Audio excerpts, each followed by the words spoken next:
And if you'll recall from yesterday, we had just begun mention of the Blue Stocking Club, a afternoon kind of discussion group uh, founded by funded by ladies. Johnson was prevailed with to come sometimes into these circles. It did not think himself too grave even for the lively Miss Monckton, now Countess of Cork, who used to have the finest bit of blue at the house of her mother, Lady Galway. That's kind of, I'm just realizing it's kind of like the Pink Ladies, only it's the blue stockings. Or pink hat, no, what do you call them? Red hats. That's what I meant. Red Hat Society, but it's blue stockings.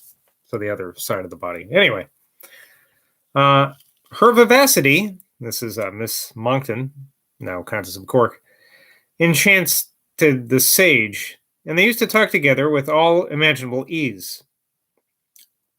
A singular instance happened one evening when she insisted that some of Sterne's writings were very pathetic. Johnson bluntly denied it.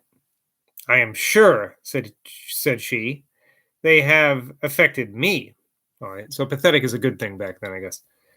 "Why," said Johnson, smiling and rolling himself about. "That is," rolling himself about, okay. "That is because, dearest, you're a dunce."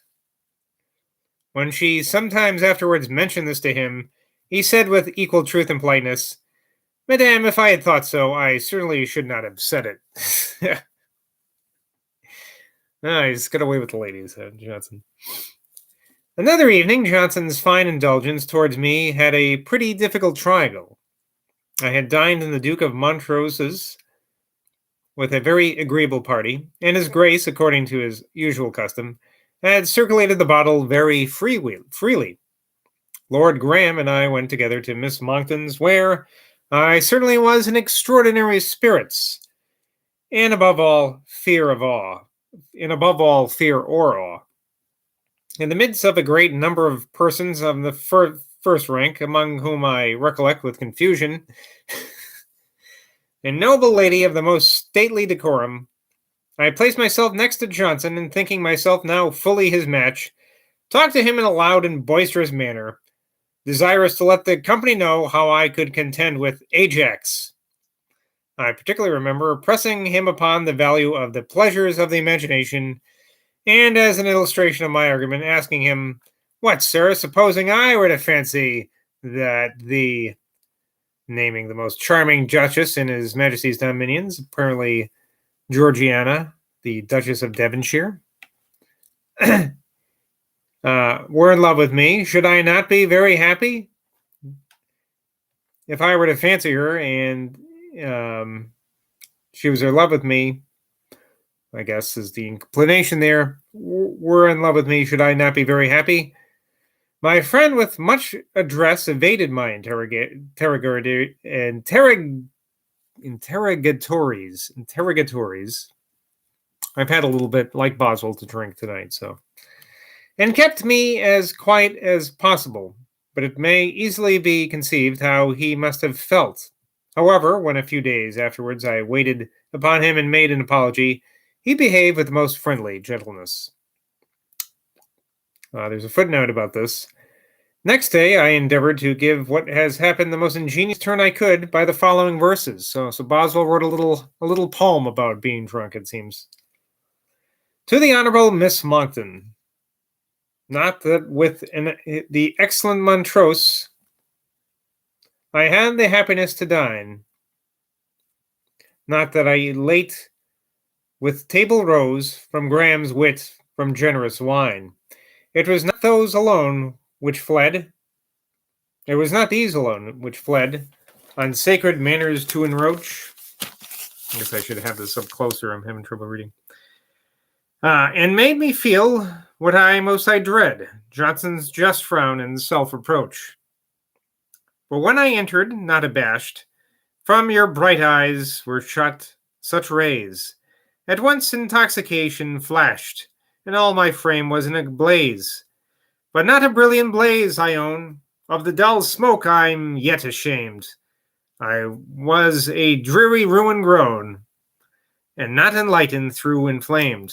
Victim at once to wine and love, I hope, Maria, you'll forgive, while I invoke the power above, that henceforth I may wiser live. And I'm surprised he doesn't have a little rhyme about puke. And let's see what the Duke was mean to the Duke, and then I puked. No, I didn't have that in there. The lady was generously forgiving, returned me an obliging answer, and I thus obtained an act of oblivion. Took care never to offend again.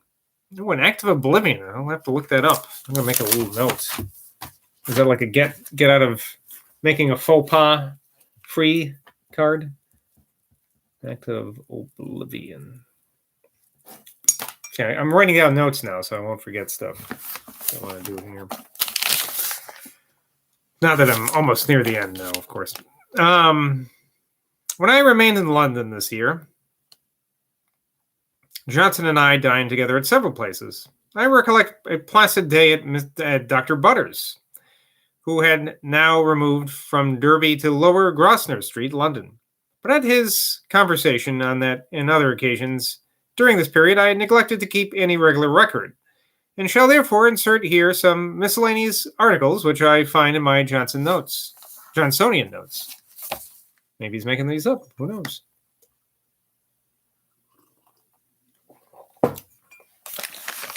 Johnson disorderly habits when making provisions for the day that was passing over him appear from the following anecdote communicated to me by Mr. John Nichols. Quote, in the year 1763, a young bookseller who was an apprentice to Mr. Whiston waited on him with a subscription to his Shakespeare, and observing that the doctor made no entry in any book of the subscriber's name, ventured diffidently to ask whether he would please to have the gentleman's address, that it might be properly inserted in the printed list of subscribers. I shall print no list of subscribers, said Johnson with great abruptness, but almost immediately recollecting himself added very complacently, sir, I have two very cogent reasons for not printing any list of subscribers. One, that I have lost all the names. The other, that I have spent all the money.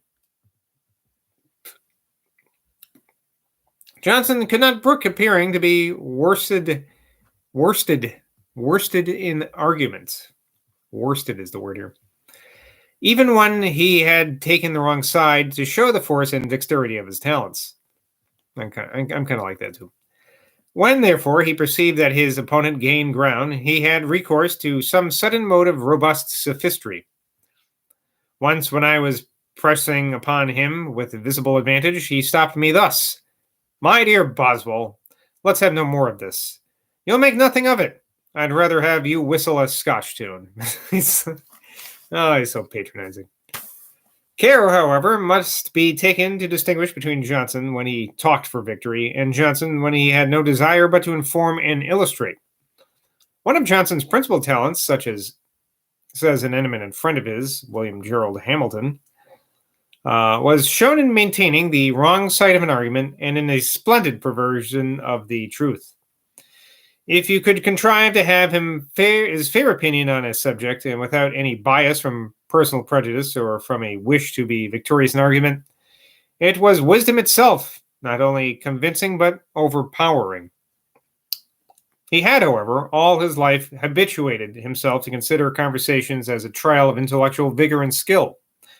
And to this, I think, we may venture to ascribe that unexampled richness and brilliancy which appeared in his own. As a proof at once of his eagerness for colloquial distinction and his high notion of this eminent friend, he once addressed him thus, and I guess here it's William Gerald Hamilton, we now have been several hours together, and you have said but one thing for which I envied you. He disliked much all speculative, desponding considerations, which tended to discourage men from diligence and exertion. He was in this like Dr. Shaw, the great traveler, who, Mr. Daines Barrington told me, used to say, I hate a cui bono man. Who gains by it, man? I guess that is what that's translated by. Upon being asked by a friend Hill suggests Boswell here.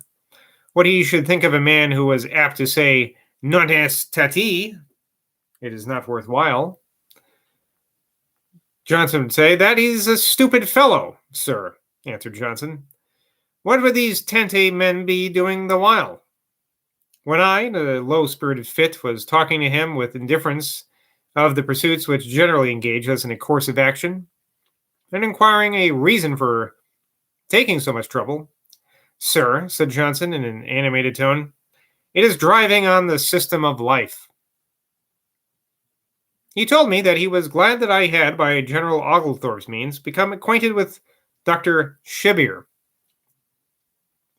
Indeed, that gentleman, whatever objections were made to him, had knowledge and abilities much above the class of ordinary writers, and deserves to be remembered as a respectable name in literature, were it only for his admirable Letters on the English Nation, under the name of Battista Angeloni, a Jesuit. Johnson and Shebbeare, I recollect a ludicrous paragraph in the newspapers that the king had pensioned both a he-bear and a she-bear, were frequently named together as having I just get in that one now. As having in former reigns had no what happened? Were frequently named together as having in former reigns had no predilection for the family of Hanover. The author, William Mason, of the celebrated heroic epistles to Sir William Chambers, introduces them in one line, a list of those who tasted the sweets of his present majesty's reign. Such was Johnson's candid relish of the merit of that satire that he allowed Dr. Goldsmith, as he told me, to read it to him from beginning to end, and did not refuse his praise to its execution. Goldsmiths could sometimes take adventurous liberties with him and escape unpunished. Beauclerk told me that when Goldsmith talked of a project for having a third theater in London, solely for the exhibition of new plays in order to deliver authors from the supposed tyranny of managers, Johnson treated it slightingly, upon which Goldsmith said, aye, aye, this may be nothing to you, who can now shelter yourself behind the corner of a pension. And that Johnson bore this with good humor. Well, he had a point.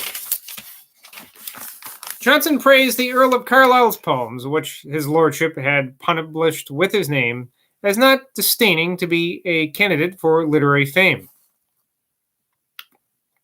My friend was of opinion that when a man of rank appeared in that character, he deserved to have his merit handsomely allowed. Long footnote on that, I'll get in a second. In this, I think he was more liberal than Mr. William Whitehead in his elegy to Lord Villiers, in which, under the pretext of superior toils, demanding all their care, he discovers a jealousy of the great paying their court to the muses.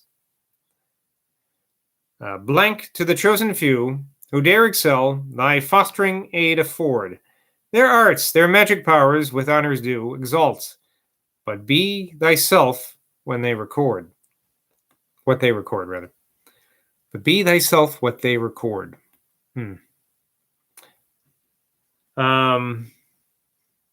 Okay, so I guess I have to read this footnote now. So the footnote was about my friend was of opinion that when a man of rank appeared in that character, he deserved to have his merit handsomely allowed. It says here, men of rank and fortune, however, should be pretty well assured of having a real claim to the approbation of the public as writers before they venture to stand forth. Dryden, in his preface to All for Love, thus expresses himself, quote, men of pleasant conversation, at least esteemed so, and endued with a trifling kind of fancy, perhaps helped out by or with a smattering of Latin, are ambitious to distinguish themselves from the herd of gentlemen by their poetry. Raris enim firme sensus communis in illa fortuna, from Juvenal. It is unusual to find men of humility among men of the highest fortune. And is not this a wretched affectation not to be contested with what fortune has done for them and sit down quietly with their estates? But they must call their wits in question and needlessly expose their nakedness to public view. not considering that they are not to expect the same approbation from sober men, which they have found from their flatterers about after the third bottle. If a little glittering in discourse is past them on us for woody men, where was the necessity of undeceiving the world? Would a man who has an ill title to an estate, but yet is in possession of it, would he bring it of his own accord to be tried at Westminster? We who write, if we want the talent, yet have the excuse that we do it for a poor subsistence. Well, what can be urged in their defense, who, not having the vocation of poverty to scribble, out of mere wantonness take pains to make themselves ridiculous? Horace was certainly in the right when he said that no man is satisfied with his own condition.